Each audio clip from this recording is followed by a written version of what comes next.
Hey guys, welcome back to movie narco. और आज हम बात करेंगे इंडिया की highest rated web series scam 1992 the Harshad Mehta story के पहले एपिसोड के बारे में। दोस्तों, अर्ली 1990s में इंडियन स्टॉक मार्केट में ऐसा स्कैम हुआ जिसने पूरे देश को हिलाकर रख दिया।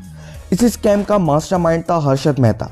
ये स्कैम इतना बड़ा था कि इसकी प्रेजेंट वैल्यू को अगर आप विजय माल्या और नीरव मोदी के स्कैम अमाउंट को भी ऐड कर लें तो वो अमाउंट मेहता स्कैम के सामने कुछ भी नहीं है।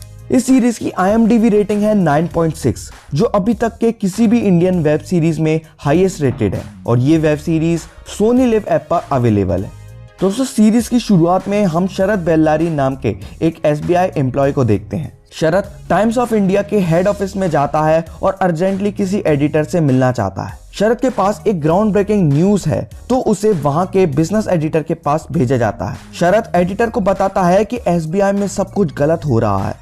यहाँ इस प्रॉब्लम को समझाने के लिए शरद कुछ भारी टर्म्स जैसे कि बैंक रिसीट और SGI का यूज करता है जो इस एडिटर के सर के ऊपर से जा रही थी। तो वो इसे एक फाइनेंशियल सीनियर जर्नलिस्ट सुचिता दलाल के पास भेजता है जिसको ये सभी चीजें अच्छे से पता है। यहाँ सुचिता के पास शरद थोड़ा खुल के बोलता है। वो सुचिता को बताता है कि SBI में बहुत बड़ा घोटाला हो रहा है। बिना किसी लेजिटिमेट पेपर वर्क के SBI से 500 करोड़ गायब हो गए।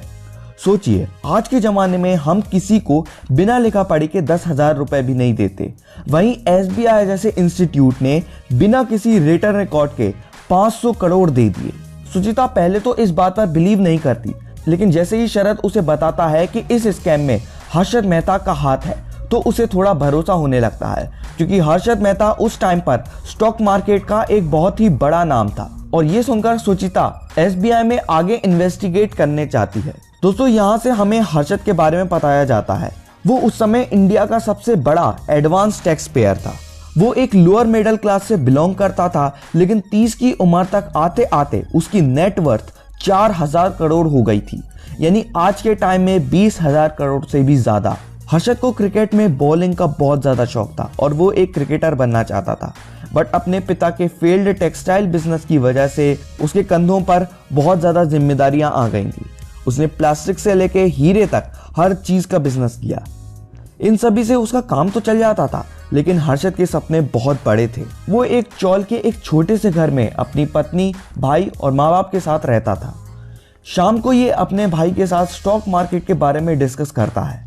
बहुत सारे लोगों ने स्टॉक्स के थ्रू बहुत सारे पैसे बनाए और अब हर्षद भी इस बहती नदी में अपने हाथ धोना चाहता है, लेकिन हर्षद का भाई उसको वार्न करता है कि स्टॉक्स सिर्फ साइड इनकम के लिए ही ठीक है और स्टॉक्स में बहुत ज्यादा रिस्क है। लेकिन ये बातें हर्षद को स्टॉक से दूर नहीं रख सकती थी। वो यहाँ एक अनोखी बात बोलता है कि रिस्क है तभी तो इश्क है। अगले दिन हर्षद अंबाला नाम के एक ब्रोकर के पास जाता है।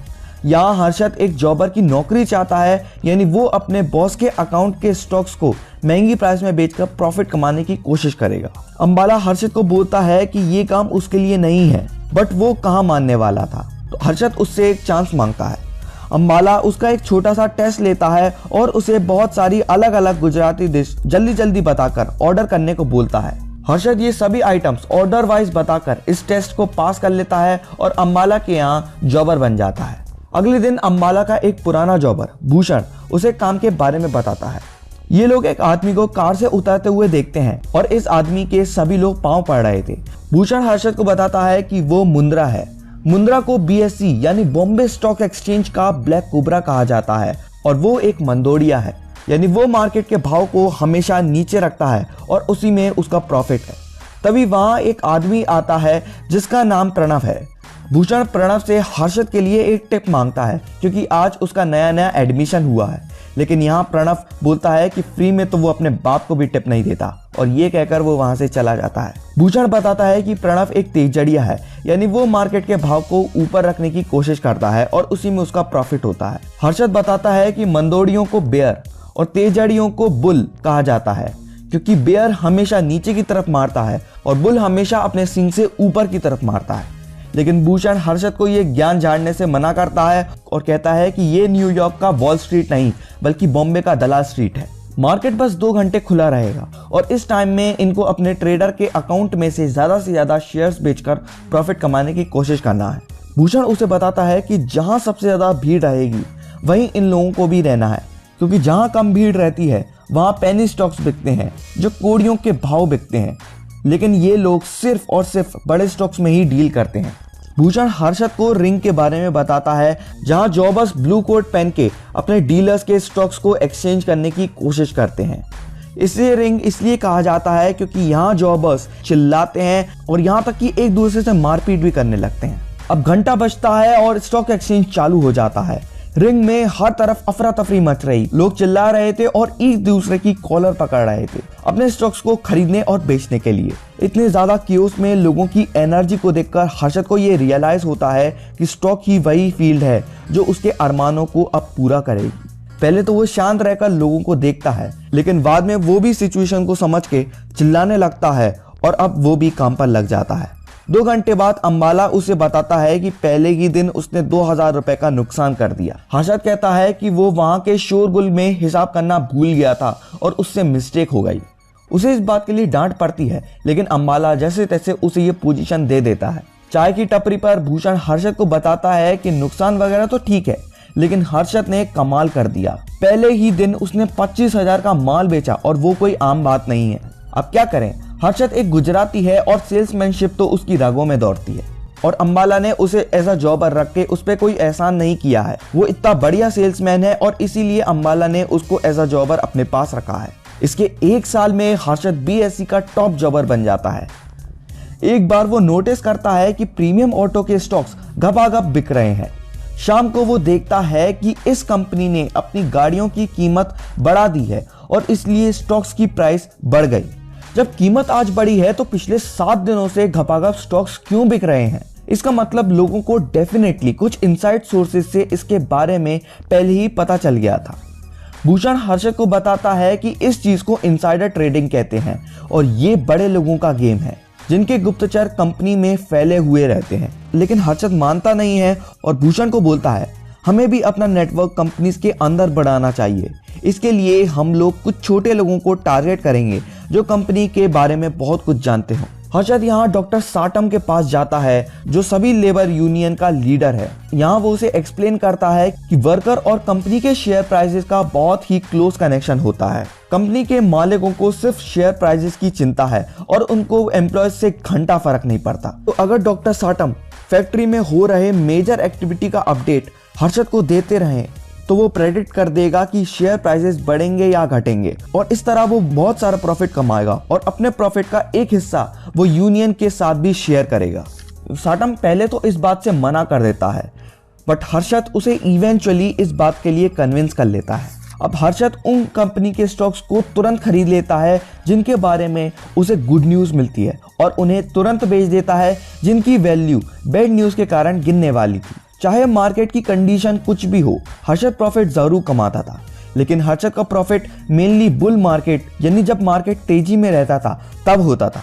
कुछ टाइम बाद उसने अपने जॉबर की जॉब को छोड़ दिया क्योंकि उसकी नॉलेज से उसका फायदा कम बल्कि उसके बॉस अंबाला का फायदा ज्यादा हो रहा था। इन 1-2 सालों में उसे जो कुछ भी सीखना था उसने सीख लिया और अब वो खुद का कुछ करना चाहता था। अपने भाई के साथ मिलकर वो एक ट्रेडिंग अकाउंट खोलता है और इसकी खुशी में अपने पूरे परिवार को डिनर पर ले जाता है। लेकिन उसके पापा उसके इस डिसीजन से पर बहुत नाराज होते हैं क्योंकि उनका खुद का टेक्सटाइल बिजनेस चौपट हो गया था। वो अपने बेटों को सजेस्ट करते हैं कि वो लोग बिजनेस के झंझट में ना पड़ के अपनी जॉब पे ध्यान दें, लेकिन हर्षद कहाँ किसी की सुनने वाला था। ये लोग एक बड़े घर में शिफ्ट हो जाते हैं और उसके भाई की भी शादी हो जाती है। ऐसे ही चलता जाता है। ये लोग अब एक पेनी स्टॉक अलवर फार्मा को टारगेट करते हैं।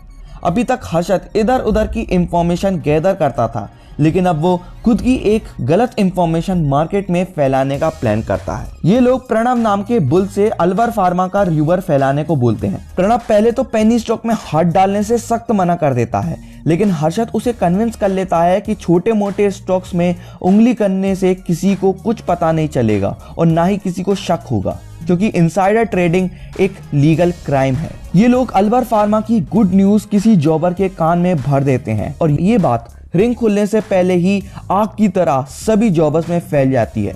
क्योंकि हर्षद एक जाना माना जॉबर रह चुका है, सब लोग उसकी टिप को बहुत सीरियसली लेते हैं और अलवर फार्मा के स्टॉक्स को खरीदने की कोशिश करते हैं, जिससे उसका भाव सच में बहुत ज्यादा बढ़ जाता है। मार्केट के एंड में जो स्टॉक सुबह 5 रुपए का था वो अब 20 का बन जाता है और एक ही दिन में हर्षद अपने पैसों को 4 गुना कर लेता है। प्रणव और हर्षद दोनों मिलके पैसे लगाते हैं और बहुत सारा प्रॉफिट कमाते हैं।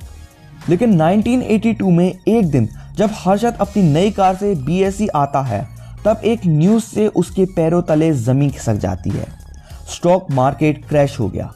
जब वो अंदर रिंग में आता है तो उसका भाई उसे बताता है कि अजय केडिया नाम के एक बंदे ने रिलायंस कंपनी के पूरे 3.5 लाख शेयर्स एकदम से डंप कर दिए। हर एक मेजर कंपनी को 8 से 10% का नुकसान हुआ है और इन्हीं कंपनी के साथ उसके 10 लाख रुपए डूब चुके हैं।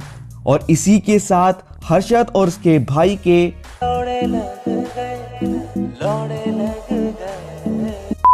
यहाँ से स्टोरी आती है प्रेजेंट में यानी 1992 में। यहाँ सुचिता अपने सोर्सेज से SBI में इन्वेस्टिगेट करने को बोलती है और तभी वो देखती है कि शरद वहां से चला गया है। पहला एपिसोड यहीं खत्म हो जाता है।